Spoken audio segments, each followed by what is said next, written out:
ભારત માતા કી જય। ભારતના દરેક નાગરિકમાં રાષ્ટ્રપ્રેમ, રાષ્ટ્રભાવના અને રાષ્ટ્રભક્તિ ભરપૂર છે। એમાં પણ આપણા દેશના જવામર્દ સૈનિકોમાં પરાક્રમ, શૌર્ય, સાહસ અનેરું અને અદ્વિતીય છે। 1965માં ભારત પાકિસ્તાનનું યુદ્ધ થયું હતું। એ યુદ્ધમાં આપણા દેશના સૈનિકો બહાદુરી, પરાક્રમ અને નિડરતાથી લડ્યા હતા। એ યુદ્ધમાં આપણા દેશના સૈનિકો ઘાયલ થયા હતા। એમને હોસ્પિટલમાં દાખલ કરવામાં આવ્યા હતા।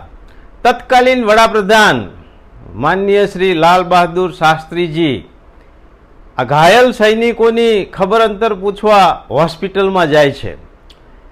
એક પલંગ બીજા પલંગ એમ વારાફરતી દરેક સૈનિકોની ખબર અંતર પૂછે છે, દરેકને આશ્વાસન આપે છે, હૈયાધારણ આપે છે કે બધું સારું થઈ જશે। એક સૈનિકના પલંગ પાસે જઈ અને એને પૂછે છે કે શું થયું ભાઈ? એણે કહ્યું કે મારા બંને પગ કપાઈ ગયા છે।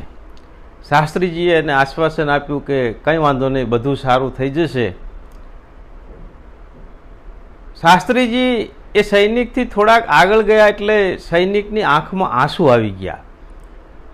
શાસ્ત્રીજી આ જોયું અને એ પાછા વળી અને કહ્યું કે કશો વાંધો નહીં, બધું સારું થઈ જશે, પરિવારની પણ ચિંતા ના કરતા।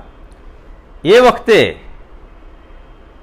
પેલો સૈનિક લાલ બહાદુર શાસ્ત્રીજીને કહે છે કે હું રડું છું એનો મતલબ એવો નથી કે હું નામર્દ સૈનિક છું, પણ આજે ભારત દેશના વડાપ્રધાન મારી ખબર પૂછવા આવ્યા છે અને હું ઊભો થઈ અને એમને સેલ્યુટ નથી કરી શકતો, એનું મને દુઃખ છે, એની મને દિલગીરી છે। મિત્રો, આવા આપણા જવામર્દ, પરાક્રમી, સાહસવીર અને બહાદુર સૈનિકોને 100 સલામ। ભારત માતા કી જય। વંદે માતરમ।